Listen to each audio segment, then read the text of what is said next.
kukaa ngoma isiende kwa muda. Bwana asifiwe. Praise the Lord.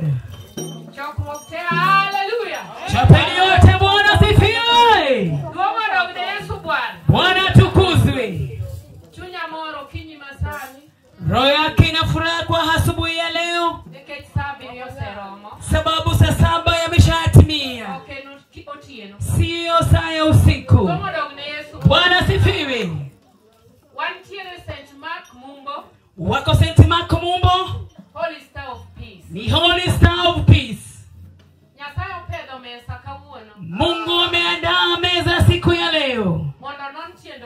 Na ili wakafafanue njia zingine. Bwana apewe sifa. Pengine kuna mtu ambaye amekuja amenitekuangalia. Na kuna watu wengine ambao kuna magumu katika maishani mwao. Ambaye akitazama huku na huku akasema kama ngumu, iwe mvua inanyesha, ile ni upepo inapiga, ama matope iko, lakini lazima afike anyoshe jambo fulani. Bwana asifiwe. Utabaki kama umezubaa, lakini yule aliyekuja kuchukua mazuri, yeye alikuwa na matakwa mbele ya Bwana. Wacha roho yako ipite kanzu na kitambaa. Wacha masipika makubwa. Na vitu aina gani ambao umeona, lakini utongee mbele ya Bwana. Ni jambo gani ambayo iko maishani mwako, maana nataka Mungu anene nawe ni siku ya leo. Bwana asifiwe. Amesimama karibisha watu wote ambao wamekuja St. Mark Mumbo. Na siku hii ya leo, ili na Yesu akiwa anafufuka, afufuke nasi. Bwana asifiwe. Holy Star of Peace. Wacha roho yako ipite Holy Star of Peace. Kutana na Mungu wako leo hii.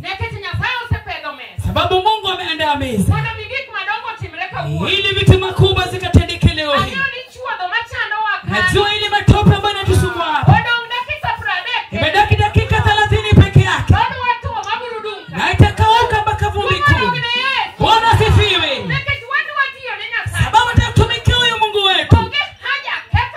Hakuna haja ni haribu elufu kitoka kule Nairobi ili kuja kuamka hapa sasa. Bwana asifiwe.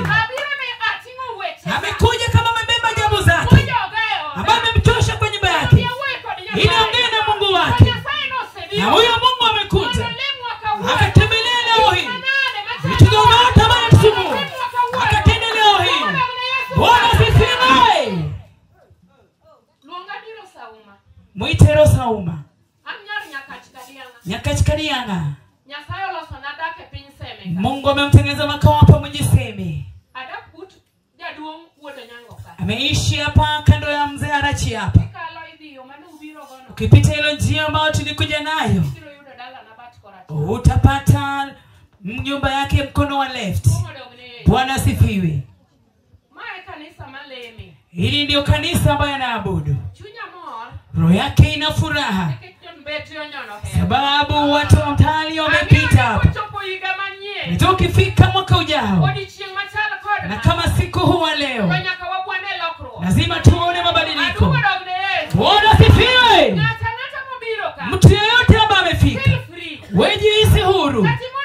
Hata ukinywa maji, nyosha Mungu jambo moja ili Mungu atumikie na wewe. Bwana asifiwe. Nasema nini mbele ya Bwana? Alisimama kurudisha wale shukrani, na tena wakaribisha kwa umati. Kitu yote ambayo Mungu amekupea, ambao unaweza tumikia hapa, usireje nao kama hujatumikia. Iwe ni kusifu, iwe ni injili, iwe ni ushuhuda ambao unabadilisha mtu. Iwe ni jambo ina gani, tumikia Bwana. Lakini utilale jamani. Bwana asifiwe. Mungu abariki.